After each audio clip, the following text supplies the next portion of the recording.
With me now are Shalina Litt, a writer and a blogger who's also a child behaviour specialist. I'm also joined by Sahar Al-Faifi, a community activist who's also a molecular geneticist. And Fatima Barkatullah is the director of the Seeds of Change Muslim Women's Conference, the largest of its kind in Europe. Also here are the writer and commentator Douglas Murray, Kola Hassan, who's a lecturer and advisor on Islam, and last but not least, the writer and broadcaster Yasmin Alabai Brown. Can I just begin with you, Fatima? Yes. 56% of British people don't really support the wearing of the full face veil in public. They don't want it. Well, I think it depends on where you take the poll, really, because something that I've recently looked. Hey Veracity, welcome back to the channel. It's a girl VeraMoore, and I'm back with another reaction video. So this is from Channel 4 News, and we have British Niqab, should it be worn in the UK? Alright, so this is the Muslim old thing. We've been going back and forth on this Muslim thing with Douglas Murray. So if you haven't seen any of my videos, please check it out on my playlist. Without much ado, let's get right started. Which is a project called Secrets of a Muslim Woman, and it's all about letting people know why we do what we do, because I think a lot of it is to do with not really being familiar with it. I mean, my message to the British public is that you've got nothing to fear. This is a piece of cloth. They don't feel that, though, do they? Because elsewhere in this poll, a majority said they don't know how to relate to a woman wearing a full face veil. I think, the people who have actually interacted with women who wear the face veil, people who work with them. I mean, we're in East London today. In East London, the veil is practically, normal on the streets of East London. People who've actually interacted and worked with women who wear the veil have absolutely no problem with it. I think it's the fear of the unknown. Douglas Murray, would you like to see the veil banned here? Well, I think, like a majority of British people, I think that it should be banned in public places, particularly places like courtrooms, where it's absolutely imperative that a jury are able to see the faces of people who are accused. As for an overall ban, I think, look, my own opinion is that Niqab is highly undesirable. I think that we live in a society where people do show their faces, where huge amounts of our social interaction depend on people showing their faces. I think that it's very difficult to enforce a ban in public places like streets, but it should be certainly a desirable thing to discourage its wearing. To impose a ban, but in principle you'd like to see one because you think in Britain it's unacceptable. In public buildings, in courts, in schools and places like this, absolutely, I think a ban would be very sensible. In streets and so on, I think it's difficult, but it should be societally discouraged. Fatima? No, a ban, I think it's a complete overreaction. Look, the niqab has been part of the British landscape for the last 20-odd years, okay? Muslim women have been going about their business. We've got a radio presenter here, we've got a scientist, we've got talented Muslim women who've got a lot to give to this society, who've been doing so and been very sensible about it. When we need to remove our face veils, we do it. But how do you think we get through airport security? I mean, what about the fact that 56% of people are saying they don't want it here? You know what? I'm not surprised at all, because when you know that high-profile politicians making such offensive comments and big fuss about it, I am not surprised when the public say they are against it. We show our faces. Exactly. The British society, the fabric of the British society is respecting the public freedom. Public freedom is part of it, the religious freedom. What about the fact that people feel uneasy? They said they don't know how to relate to women who have their faces covered. First of all, let them interact with us. Let us be open and engaging with them. This is number one. Secondly, 80% of communication in the world does not involve face-to-face. Twitter, Facebook, phones doesn't involve face-to-face communications. The issue is the problemization here. It's not existent problem. I'm sorry. I worked in this area for 7 years, about 15 years ago, and this was not, as you said, a norm. This has been imported and exported for reasons which we haven't got time to go into.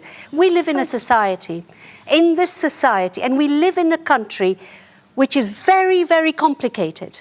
And to shut yourself off as if the rest of us are infections and cutting... How are we shut off? This is the meaning. We are engaged. We are active. How are we shut off? Shalina, you have said that in engaging with your elderly white neighbour who feels uneasy, sometimes you remove the veil. When you worked with children, you remove the veil. Isn't that an acknowledgement that it is difficult for people to engage with women who have their faces covered?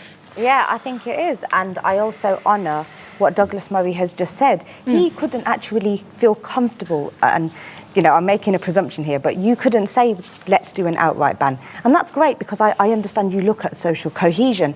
It's about looking at, let's isolate it. Whose discomfort are we going to favour?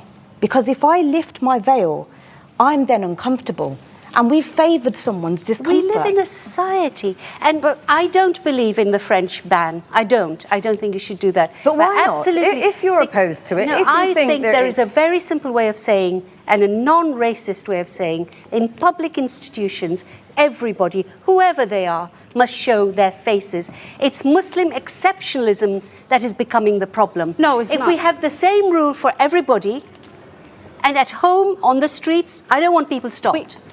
Okay. We accommodate religious expression in this country. You know, Jehovah's Witnesses who don't want blood transfusions, Sikh people who want to wear turbans. We make exceptions, you know, in certain situations. And so, look, you know, I really want to reach out to the public and say, you've got nothing to fear from us.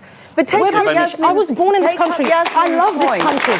Take up Yasmin's point that this is about exceptionalism. Take up Yasmin Alabai-Brown's point about this is about exceptionalism. We accommodate, don't we, in this country, and in my country, Britain, we accommodate religious expression. We do make exceptions for people, and there's nothing, and that's what I thought. And we cannot destroy the minorities and the religious belief in the name of equality. But what if the majority feel uncomfortable, feel uneasy and say they don't want it? I think then the onus is on us as well, isn't it? I mean, to actually reach out. And I'm hoping that this is just going one step towards that, to say to people, look, you know, we're human beings just like you. But if I may very quickly, religious freedom is an extremely important thing, and I think most people who would agree, I hope in this room, that Britain is the most tolerant place in the world to live, including as a Muslim. Yeah. But let's just add one thing to this, if I may. The issue of social interaction is very important, and not just to me, but obviously to a majority of the British people. Yeah. What I say tonight, what Yasmin says and other people say tonight, people see our faces, they know who said it. I'm sorry to say this, but nobody knows who you are. They can hear your name, they can't see you. If I say something stupid on television tonight, people know it's me saying it. If you do, with all due respect, you can disappear and no one knows. No, we're not disappearing. What does this say? Come the on. meaning of this thing is extremely important to address. The meaning of this thing is women are by nature dangerous to men and society. Therefore, they must be covered, they must be buried. That's the meaning of it. And that's what I cannot accept. I mean, Fatima, come back on exactly that point, because we have spoken to women who say that they cover their faces because they don't want to incite passions among men. I mean, that is essentially Yasmin's point. Well, look, essentially, I think, you know, that's Yasmin's opinion. No, it's not my opinion. Yes, it is. It is your opinion. Ask the Taliban. Ask Taliban why they're imposing it. Yasmin, you know, I'm really sorry. Maybe you haven't really met women in Niqab. I would like to invite you out to my house. You know, you can see my face. We can sit together. We can have a laugh. Yes, but and then I think it will change your opinion. Couldn't come to your house and see your face, though, could he? I can assure you I'm not going to be aroused. He could meet my husband. No, you're welcome. You would be welcome to, you know, come to my house. Hassan, yeah, can I ask, I mean, you used to wear the niqab and then changed your mind. Why? Two main reasons. One was theological. I made some attempt to actually study the whole notion of niqab in Islam, and I found that it's not actually mandatory. The hijab, the headscarf, is mandatory, but the niqab is not. It's part of Islamic society right from the beginning, but it's not mandatory. Just go and read a little bit of Ibn Kathir, for example. Yeah, I'm a scholar in training, actually, so I do know that. Sorry, let her and finish. secondly, we have a social function in society. We are here to interact with society. We have to have a social consciousness. We have to benefit society. We have to interact with society. And I realized in those 3 years I was a nobody. Nobody wanted to talk to me because they couldn't talk to me. I could smile until the cows come home, but nobody could see me smiling. You see, that's a very good point, isn't it? Because you say you were a nobody, yes, and yet many people in our poll disagreed with this notion that it was empowering in any way. And I bet you there were many Muslims in that survey. Most Muslims don't care for this either. So to say British as if it was, you know, non-Muslims, most of us daren't speak out. When I do, I get death threats. I've had emails just this week from Niqab. He's calling me a prostitute. What is this freedom? that we have. We can't even criticize what is not acceptable, actually. You are free to criticize. I mean, what do you make of that? Making, as in a free democracy, making her views known and getting that sort of... That's fine, we're happy about it. I think the issue that we... But about the response that she gets. Well, that's wrong, terrible. obviously. That's It's terrible. It's absolutely we terrible. acknowledge It's that, not and acceptable. we should be able to discuss it. We should be able to talk about it. And I acknowledge that people I feel think uncomfortable. one of the problems is that the minute religion comes into it, what happens with the people who do wear the niqab often feel they are religiously superior and more pious than people who Nobody don't. has said that today. Nobody has said that today. Let me just move it out to the audience, if you would. Sophia, I'm right in saying you also used to wear the niqab, and you again decided not to. Yes. Why was that? The reason for that was that, and that was a personal choice. I had an incident where niqab was pulled off me, and it really frightened me, and I became very, very anxious. But I feel very strongly about some of the things that's been said here. One of the things that you've been, for example, Yasmin, you've said about freedom of speech and how people are threatening you. I think that's completely unacceptable Islamically. We can't be responsible for all the Muslims and for all the people around the world. Exactly. But I will say that just like you have the freedom of choice to express how you feel, we have the freedom of choice. I have a freedom of choice to not wear a niqab, and she has the freedom of choice to wear a niqab. That you were forced out of wearing it, or did you come to a different view about it? Yeah, one of the things it was a very personal choice for me. It meant a lot to me to wear the niqab. This is not shopping in Primark. This has a meaning, and it's the meaning I'm arguing about. And actually, but that's your perception. Let me explain to you the meaning. Isn't the suggestion of your argument that these women don't know what their own choice is? That's your perception. Absolutely do know, which is why I'm objecting to it. Jasmine, but that's your perception. You think that this is how you... my perception... Very specific, if you would. You were a psychotherapist. Yes, I'm a psychotherapist. But you deal with women who are forced into wearing the niqab. Another thing I would mention to regarding communication, in the 9 years of counselling with Sakina Muslim Counselling that I do, all of my clients, majority of them are all we do phone counselling.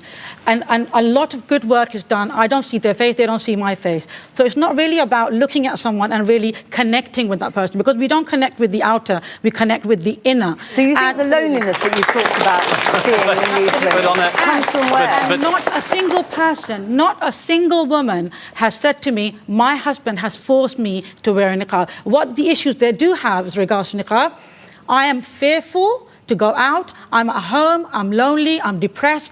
I don't even want to go out because I feel like I'm not accepted. And the other thing I really want to express is that where is the humanity? At the end of the day, as a woman, as a person, as a human being, where's my right to be who I am? This is my identity. You have that right. You have that right, and you exercise it, and so are all of the other ladies in this room. But the question is whether or not, and I would ask this of I think of everyone in the room who's covered, do you think that by covering your face from everyone else in society, you are exacerbating difference or making it less bad? Mariam, would any of you at least recognise that you are exacerbating a difference? Is this divisive? Well, first and foremost, I think we need to look at human rights, okay? In 1998, there was the Human Rights Convention, okay? Under Article 9, it specifically says we all have the freedom of expression, we have the freedom of belief, we have the freedom of so many things that, like in this country, I thought great... Mariam, on Douglas Murray's point, that this is... do you understand that many people feel this is divisive? It is a curtain between you and the rest of society. Well, to be quite frank, I think people are free to feel how they want. It doesn't. I don't care how you feel. It's really no. Wait. Really and truly, it's about my human rights. My human right, I am allowed to cover. You don't have to just agree. Very briefly on the point that many people in the survey said that they feel unease, they feel uncomfortable, they feel anxious. Well, to be quite frank, I feel like that towards emos, but that's all right. Can I just point out, there is something fundamentally ludicrous about somebody dressed as you are talking the language of modern human rights. Absolutely. Fundamentally ludicrous. That's in your mind. That's in your mind, Kola Hassan. This lady is constantly talking about rights. As a Muslim, you should know that responsibility is there as well. You have a responsibility to society around you. Exactly. I'm a community organizer. I'm a scientist. I am engaged with the community, so I'm not isolated. You have a responsibility. Sorry, 1 second. You have a responsibility in wider society. Well, obviously speaking, as a Muslim woman right now, all this talk about there being a fear of us well, fear stems from ignorance. For them to be fearful, they need to understand us and we need to understand them. Obviously, as British citizens, we do understand them. We were raised in British schools.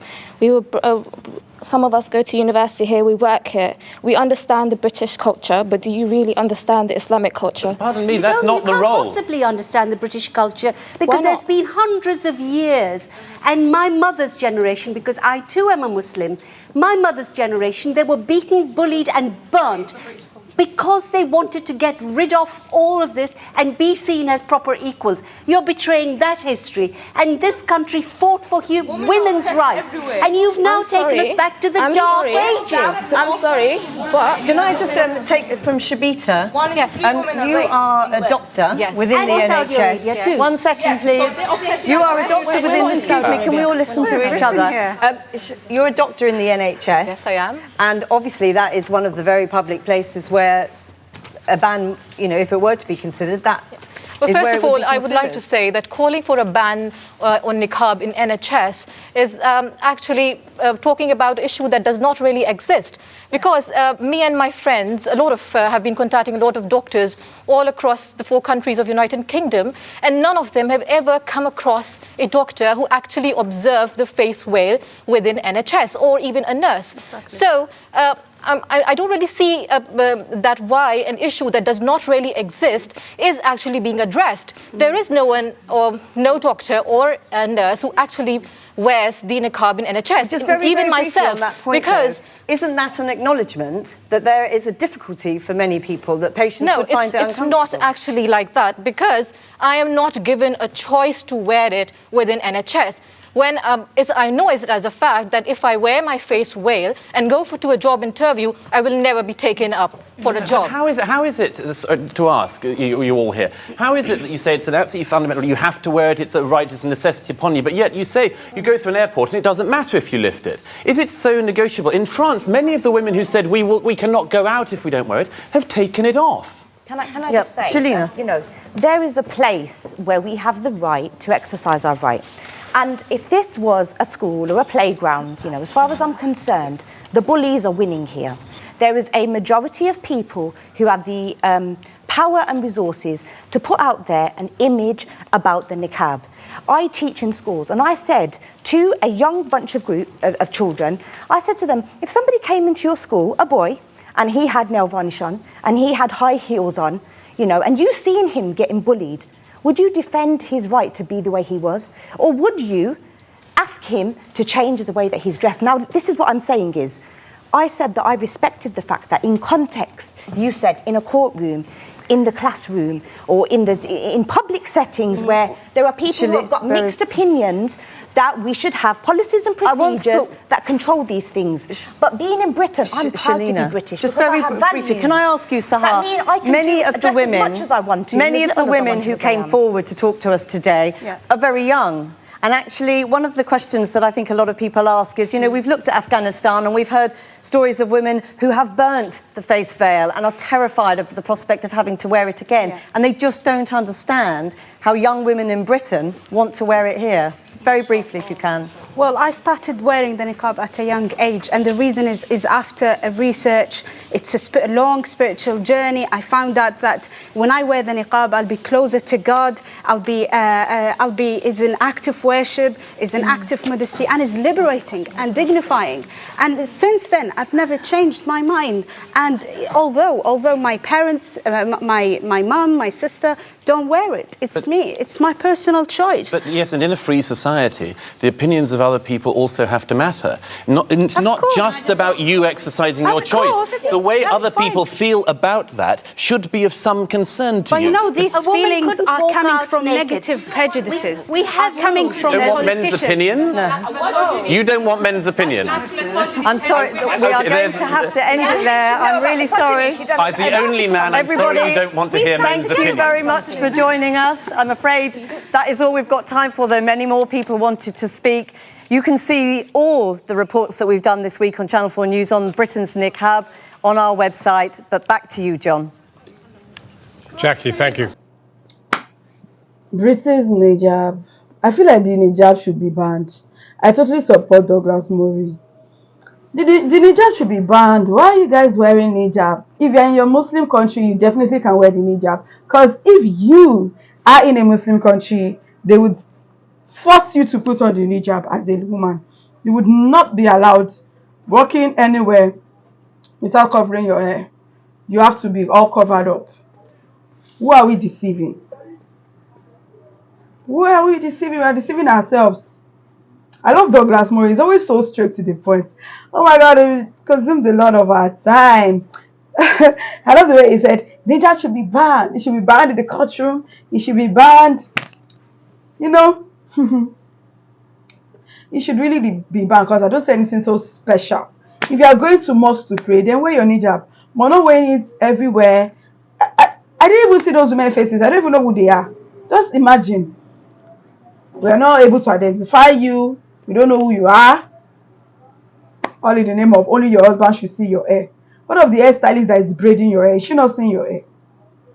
Cover your hair that only your husband should see your hair. I don't really buy into all of that. Anyways, what do you guys think about this video? Drop a comment down below. If you enjoyed this video, give it a huge thumbs up. And if you're new to this channel, join VeraCity. Hit the subscribe button below, turn on the post notification bell so you can always be the first person to know whenever a new video drops. And that's guys, see you in my next one. Bye guys.